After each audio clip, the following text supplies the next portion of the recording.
Escala en París, Aida Palau. Bienvenidos a todos a este programa de Radio Francia Internacional y de France 24.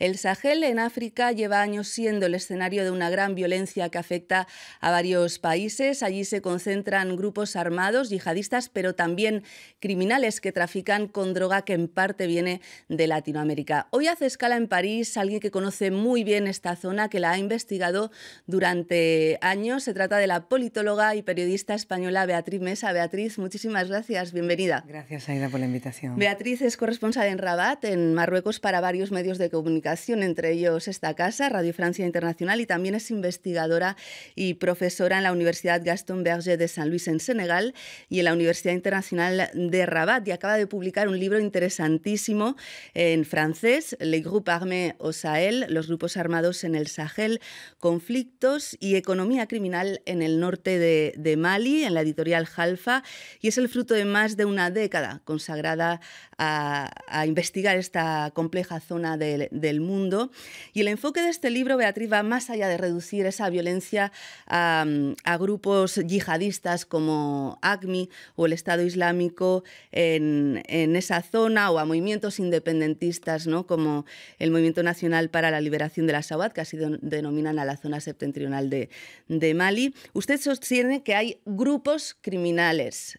¿Quiénes son? Sí, efectivamente. Bueno, yo lo que vengo a decir, una de mis principales tesis en este libro, es que detrás de esos grupos que se asientan sobre la ideología del yihad o que se asientan también sobre la ideología secesionista, independentista, hay una configuración de actores que trabajan codiciosamente, porque lo que están buscando sobre todo es el control territorial, el control de un espacio, porque es un espacio floreciente en términos económicos, ya que por ese espacio transita todo tipo de ilícitos y de ilícitos. Cuando hablamos de ilícitos nos referimos concretamente a drogas, vehículos que trafican con cocaína, pero también vehículos que trafican con personas, con armas, y luego hay una industria que es una de las más importantes, que es la que realmente ha transformado el paradigma del Sahel, y esa industria es la que hace alusión a los secuestros.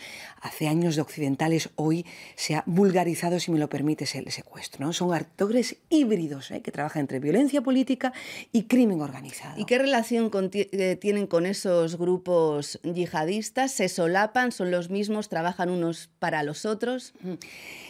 Está bien colocada la pregunta, porque efectivamente hay amalgamas, hay solapamientos, de ahí la dificultad de discernir quién es puramente, ortodoxamente terrorista yihadista y quién es solamente que pertenece a la organización de crimen organizado, ¿no? Pues no es fácil, y no deberíamos de hacer esa diferencia, porque precisamente son grupos híbridos o actores híbridos. Aquel que porte, ¿no?, un arma, un Kalashnikov, ¿de acuerdo?, con objetivos de carácter político, como podría ser un objetivo de carácter independentista, que quiere instalar el Estado de Azawad, al mismo tiempo se está beneficiando de estos tráficos de los que estoy hablando, hasta el punto de que esa economía criminal es la que se encuentra, o es la que se sitúa en la fuente de la inestabilidad en el caso de Mali, y que se ha propagado en toda la región del Sahel. Por eso es tan complejo, una vez más, decortiquear al actor, ¿no? Lo que usted quiere también subrayar es que muchas veces esos grupos criminales se ponen una etiqueta política para legitimarse en la zona, ¿no? Eso es fundamental, Aida. Es decir, una organización criminal, una organización política, necesita federar a ciudadanos para legitimarse popularmente. Y poder actuar. Y poder actuar. Tú tienes que conducir a jóvenes hacia un objetivo político y le tienes que convencer con ideas, porque son las ideas también en un momento determinado las que pueden hacer que un joven pues pase de una situación, digamos, pacífica a una situación de violencia, a convencerle pues una vez más a recurrir al arma y a sembrar terror, ¿no? Entonces tú necesitas las ideologías para federar, pero realmente tú, como élite de la organización, ¿te conmueve la ideología o te conmueve el control territorial a través, una vez más, de la identidad? Porque no podemos entender el control de un espacio sin conocer las identidades que dan lugar a ese espacio. Es decir, cuando hablamos del norte de Mali nos estamos refiriendo a grupos híbridos de yihadismo o de secesionismo, de crimen organizado, pero que se asientan asientan sobre una noción fundamental tribal. La tribu Ifogas, la tribu Imigat, la tribu árabe Kunta. Esto es fundamental, porque si no, no se entiende el norte de Mali, si no, no se entiende el Sahel. La identidad tribal comunitaria es fundamental para conocer mejor la configuración de los grupos armados, porque cada grupo está luchando por el control de un espacio determinado, defienden una cuestión identitaria, junto, como digo, con ese control económico versus territorio, versus política, versus economía. Y en ese control económico, lo hablábamos antes, bueno, pues se trafica con personas, con la inmigración clandestina, tráfico de armas, secuestros y también tráfico de drogas. Explícanos qué es la autopista A10. Bueno, la autopista número 10 hace alusión al paralelo 10, el paralelo que transita entre América Latina y la cornisa atlántica del África del Oeste. Por ese paralelo, que se traduciría en la vía marítima por donde han transitado durante el siglo XX y actualmente barcos que transportan cocaína. ¿De dónde procede esa cocaína?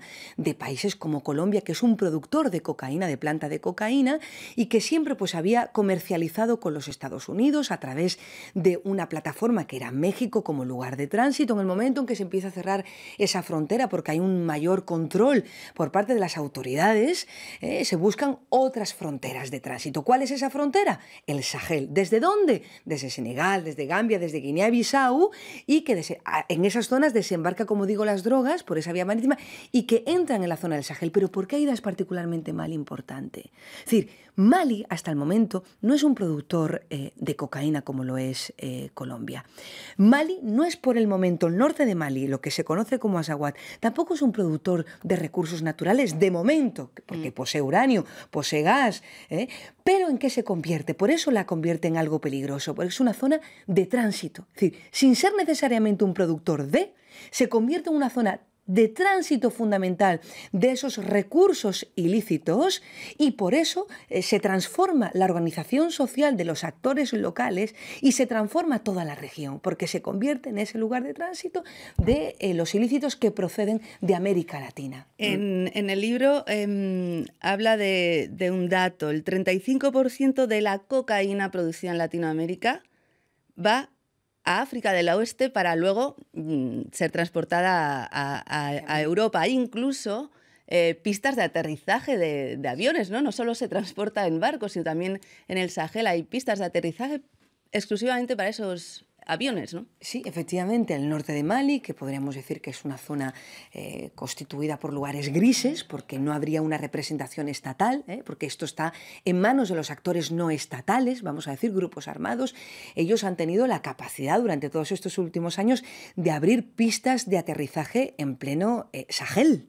Eso quiere decir que efectivamente, más allá de la vía marítima, existe una vía aérea que ha permitido el desembarco de aviones procedentes de América Latina. De hecho, en su momento, en 2009, fue noticia porque se llegó a identificar un Boeing que no pudo despegar, con lo cual ese fue el dato visual, la única imagen que teníamos de que efectivamente también se utilizaba la vía aérea, pero hay que decir que eso se ha ido desarrollando durante todos estos años y que sigue habiendo zonas aeroportuarias en donde desembarcan estos aviones con grandes volúmenes de drogas. Sí. Los secuestros son moneda corriente en esa zona. En el libro afirma que se pagan unos 2 millones de euros por secuestrado. Es una industria muy, muy, muy importante para el crimen organizado ahí. Tenemos el caso de la religiosa colombiana, de Gloria Cecilia Narváez, que fue secuestrada por un grupo afiliado a Al-Qaeda en 2017 en Mali y fue liberada a finales del 2021. Usted evoca este secuestro y otros muchos en el libro. ¿Quién la secuestró y por qué? Sí. Vamos a ver, Aida, empiezo por el porqué. Y esto es fundamental porque es lo que realmente defiende mi tesis. Los secuestros de occidentales, de europeos, estos secuestros no han respondido a cuestiones ideológicas del infiel, el káfir, como se ha venido explicando para el caso, por ejemplo, de nuestra religiosa Gloria, que se decía que como es una mujer cristiana, pues se captura por este objetivo. No, estos secuestros que empezaron sobre todo en 2003 y que han ido increciendo a partir de 2007, 8, 9, ha respondido siempre a la codicia de estos grupos armados que encontraron un nicho de actuación y sobre todo un nicho para adquirir adquirir altos beneficios que beneficiado a actores no estatales, pero también actores estatales, incluidos los propios jefes de Estado, ¿de acuerdo?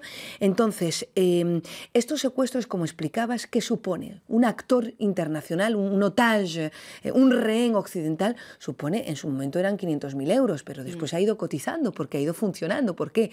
Porque un proceso de liberación de un rehén significaba la implicación de actores estatales, como puede ser Francia, Colombia, España, Reino Unido, y que ponían mucho dinero sobre la mesa para poner en libertad a ese rehén. Cuando estos actores no estatales, que forman parte del norte de Mali y que tienen que ver con esas identidades a las que me refería, vieron que había un gran negocio floreciente alrededor de esos secuestros, pues aquello empezó a proliferarse y empezó a crecer. Y por eso hemos visto en los últimos 10 años pues una sucesión de rehenes, de secuestros que responden, como digo, a la codicia, a la ambición económica. Entonces, a Gloria la ha secuestrado, por ejemplo, el grupo de Ansardín, liderado por Iyad Ghali. Iyad Ghali es un independentista de la llamada rebelión de los años 90, que supuestamente ha transitado hacia grupos de yihadismo, se le llama un actor radical, pero a mi juicio no es un radical, sino que simplemente utiliza el yihad, una vez más, para legitimarse y para alcanzar, efectivamente, pues, mayor apoyo, pero más allá del yihad, lo que es importante en él, que es un IFOGAS. IFOGAS es la principal facción tuareg que ha ganado pues, mucha legitimidad, sobre todo en la zona de Kidal, donde viene Iyad Ghali. Iyad Ghali se extiende de Al-Qaeda en el Magreb Islámico y sobre todo empieza, como digo, en estos tráficos de ilícitos y concretamente la industria. Él era un negociador, un mediador entre